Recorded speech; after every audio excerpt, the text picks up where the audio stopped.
যে হুজুর আমি শুধু জুমা পড়ি, তোর রুকুতে যায় নামাজ ধরি, সালাম ফিরানোর পর সবার আগে বের হওয়া লোকটা আমি খুব চালাক, 2 রাকাত বরাবর পাইয়া যাই। সবাই পড়ে 5 মিনিট নামাজ 2 রাকাত পায়, আমি পড়ি 3.5 মিনিট, তারপরে 2 রাকাত পাই। কেমনে? সবাই বুক আল্লাহু আকবারে যায় ধরছে নামাজ, আমি শুধু রুকুতে যাই পাইছি 1.5 মিনিট পড়ার পরে। তার মানে আমি টাইম সেভ করছি, দারুন। আমি যে কি বুদ্ধিমান, আল্লাহ আমি যে কি চালাক। ইমাম সাহেব আপনি বুঝেন না, আপনি জানেন না আমি কত ক্লেভার, আমি হেভি জিনিয়াস টাইপের জিনিস। হ্যাঁ, চিন্তা করেন তো, ওরা 5 মিনিট পড়ে 2 রাকাত, আমি 3.5 মিনিট পড়ে 2 রাকাত আমি। এবং ইমাম সাহেব নামাজ শুরু হয় আল্লাহু আকবার দিয়ে, শেষ হয় আসসালামু আলাইকুম দিয়ে। আমি আসসালামু আলাইকুম বলছি, সবার আগের লোকটা আমি বাইরে হইছি, তার মানে নামাজ শেষ, আমি নাই ওইখানে। আমি টাইম সেন্ড করছি। আপনি চালাক না? এই ছেলে তুমি চালাক না? তুমি তো এটাই করো।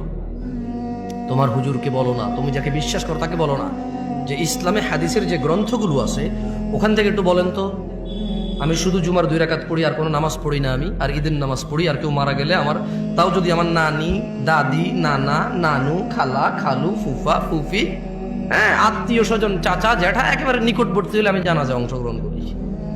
এর বাইরে আমি নামাজ পড়ি না। আমার বিধান কি ইসলামে? শুনেন, আপনার হুজুর থেকে শুনে নিয়েন আপনার আলেম থেকে, শুনে নিয়েন আপনার বিশ্বস্ত মানুষটা থেকে, যাকে আপনি শ্রদ্ধা করেন। আজকে আমাকে নিয়ে আসছেন, আমি বলে দিই, দেখিয়ে এগুলো এসে বলতে হবে। যদি সে আপনাকে আদর করে এইভাবে মাথা পুরি বলে যার সমস্যা নেই, ঠিক হয়ে যাবে, তো ওনার ব্যাপার। আর যদি বই থেকে নিয়ে আসে কথা, কোথায় থেকে? বই থেকে নিয়ে আসতে বলবে যে বাইনানা ওয়া বাইনাল মুনাফিকিন শুহুদুল ইশা'i ওয়াস সুবহ লা ইস্তাতিউনাহুমা। বলতে হবে যে আল্লাহর নবী বলছে আমাদের মুসলমানদের আর মুনাফিকদের মধ্যে পার্থক্য হচ্ছে ফজর আর ইশায় উপস্থিত হওয়া। লা ইস্তাতিউনাহুমা, মুনাফিকরা ফজরে আর ইশায় উপস্থিত হতে পারে না। আল্লাহর নবী মুনাফিক বলছেন। আপনি আজকে শুনছেন এটা?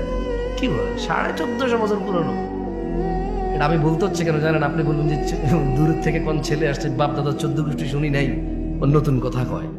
না না, আপনি শুনছেন আজকে, এইটা নতুন কথা না। এটার বয়স 1450 ক্রস করছে। কেমন? মানে আপনার আব্বার আব্বা, তার আব্বার আব্বা, তার আব্বার আব্বা, তার আব্বার আব্বা, তার আব্বার আব্বা, তার আব্বার আব্বা, তাদের সবার আব্বার আব্বার আগে কথা এটা।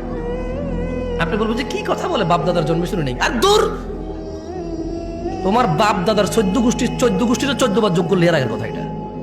এত পুরনো কথা তুমি শুনো নাই কখনো, সময় পাও নাই শুনতে।